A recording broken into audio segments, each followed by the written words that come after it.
you can go through the sickness and you get cured and you are sent home, like the 5 who have been managed under our system, and they have been discharged and they have gone home. The problem is that the symptoms of Ebola disease are like those of malaria and typhoid.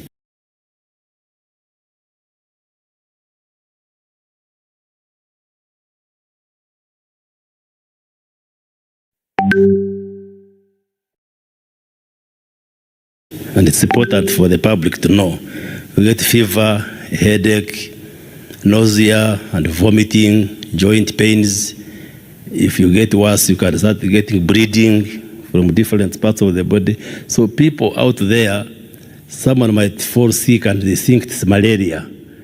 So it is important that if somebody develops any of these symptoms, especially if you have had contact with somebody who is sick or those who live on the borders with the DRC, it's important they go early enough to the health facilities because the health workers can manage these cases, Your Excellency.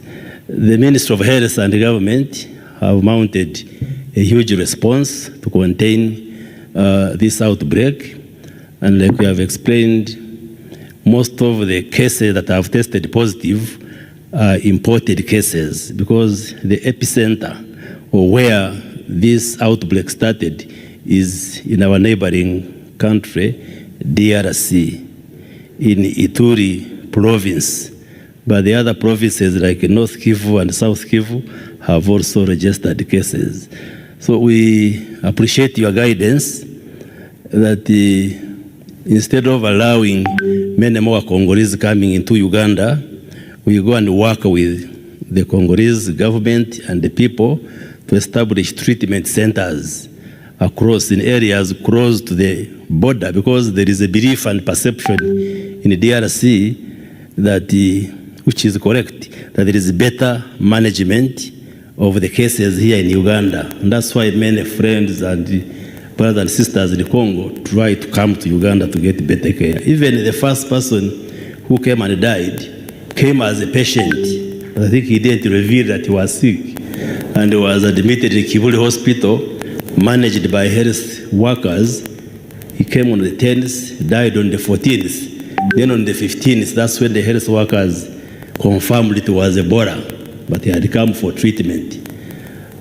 So, like we have guided, we are going to establish the treatment centers, up to 4 centers in the DRC, and we work with the WHO and the health workers in the Congo, but also we take our experts to Congo so that the Congolese know that the good services they would be getting here in Uganda can be got from their own country, and then we minimize the numbers which are coming into Uganda, Your Excellency. But we have also mounted a strong campaign, especially in the districts and the communities bordering DRC, and give them measures, like we have closed the markets and all these gatherings. We have advised people to avoid weddings and big parties, and the health workers, the RDCs, and the other government workers are seriously mobilizing together with the Ministry of Health staff. Maybe where people are still concentrated, but we have given them guidelines, like in schools, because we didn't want to close schools, but all schools have been given guidelines on infection control measures, like ensuring that the learners can wash their hands, use sanitizers, and all the preventive measures. And also the churches and the prayer gatherings, they have got all the guidelines on what to do to ensure that those who come for prayers remain safe and do not become a vehicle for transmitting the virus, Your Excellency. So we further appeal to Ugandans to be watchful, to be on the lookout, that if we follow these basic measures, we can be able to arrest the transmission and wipe out this outbreak as soon as possible, Your Excellency. Maybe my team can add any more comments. Your Excellency, you asked in the last outbreak, the total people that were infected was 14, and 2 died before they got to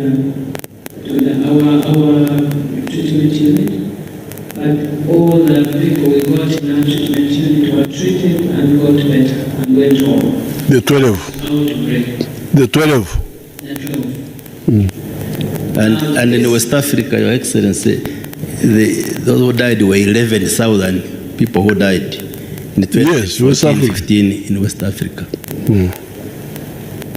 At the moment, we have discharged 5, but all our patients that have been in ETU, the ones that we are treating are getting better. Even the ones that were really, really sick, they are getting better, and soon we will also discharge. We don't anticipate anyone to die in our ETU. All the people we got this time who have been treated in our isolation center. But Excellency, I wanted also to add something that we are seeing of great interest that is going to add also the knowledge, global knowledge on Ebola. We have seen that when people start getting symptoms, the virus is highly concentrated in the saliva, in the vomitus, and in the stool. It is high concentration. It is much more concentrated in the alimentary canal. Intestinal system, more than even in the blood.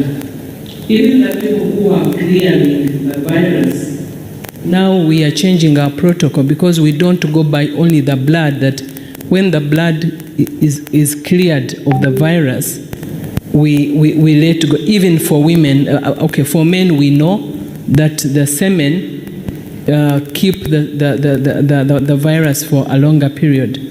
Some have gone to, as you said, up to 9 months. For women, we were very interested. We want also to check to know whether also in their fluid that virus stays for long. But what is very clear now is that even when people clear in the blood, the virus takes a little longer to clear in the saliva and in the stool and in the vomitus. So people even can clear, can get better, but when they are still shedding some virus, meaning that the alimentary canal is a very fertile ground for the virus to multiply, and really it's like a safe haven. I think that there is no strong defense in the alimentary canal that fights it, but also that's why it multiplies very, very fast. So we are saying, number one, that even when somebody has symptom of fever, do not share a cup. Do not drink on a bottle someone has drunk. Do not share a cup.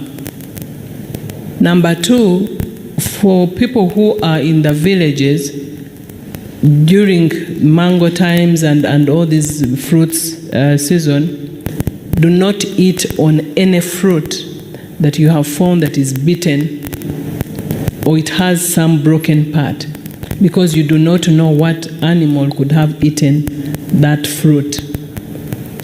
Number three, right now, we do not encourage in church to use a cup for Holy Communion, because that is a big recipe for infection spread, not just Ebola, but even other infections like hepatitis B. It's highly infectious in saliva, so you can infect.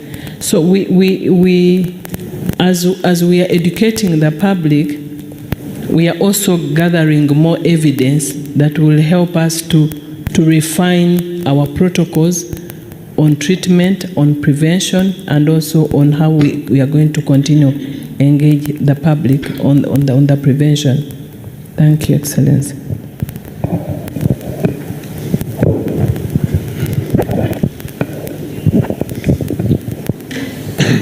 Your Excellency, thank you. That is the commander of diseases.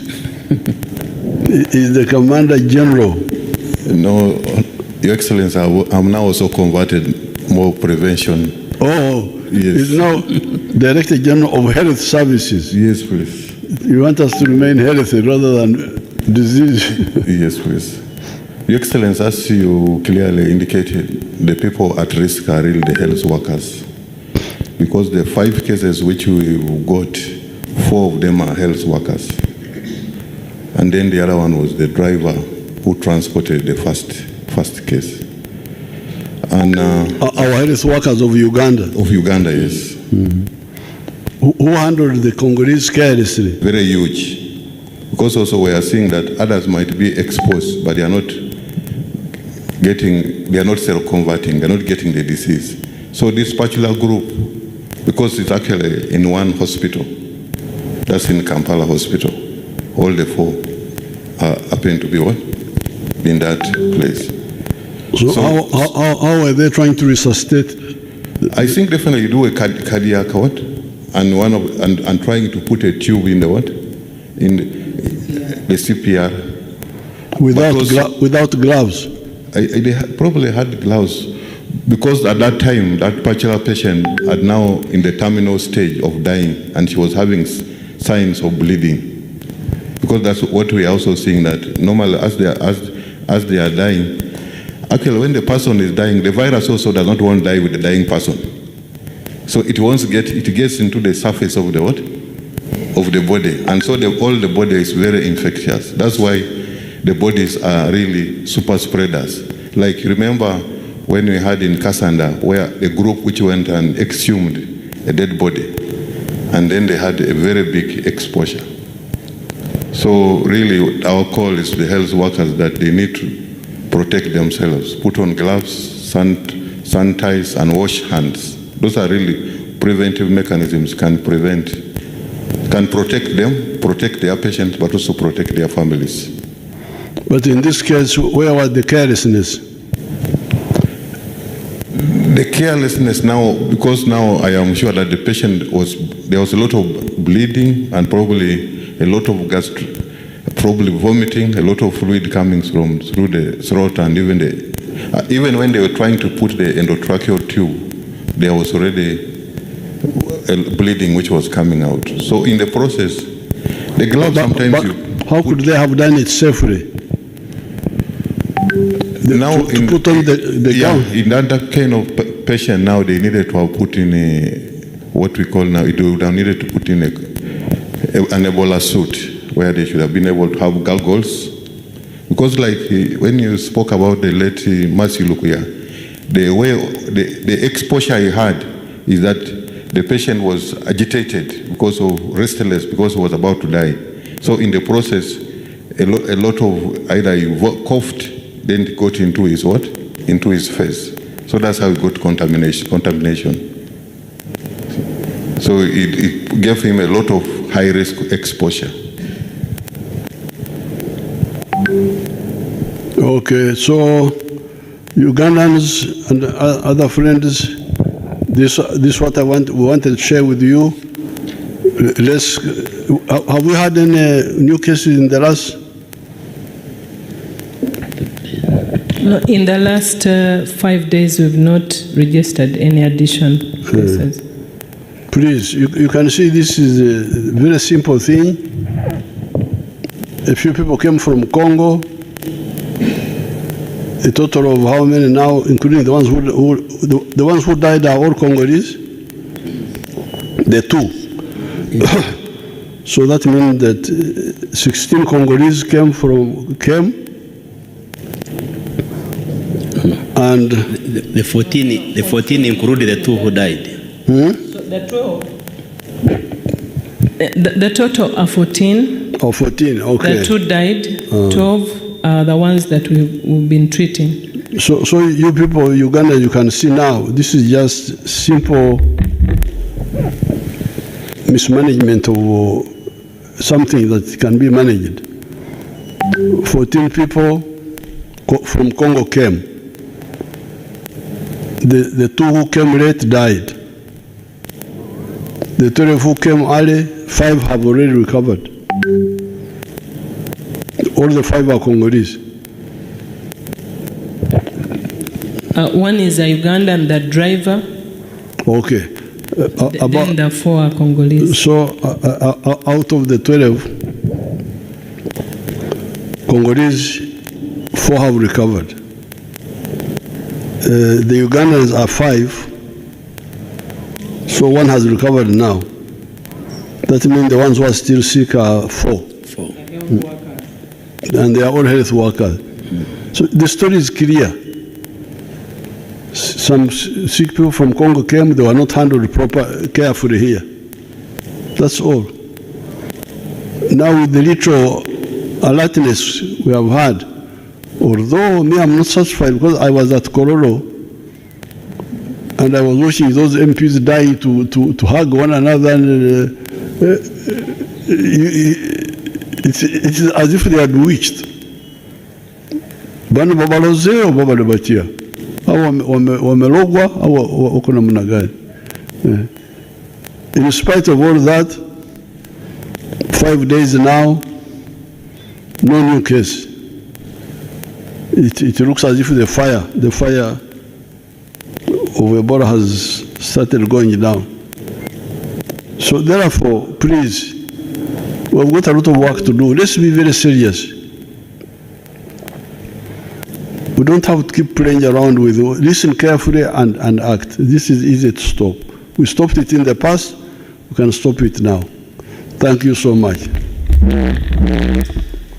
God be with you.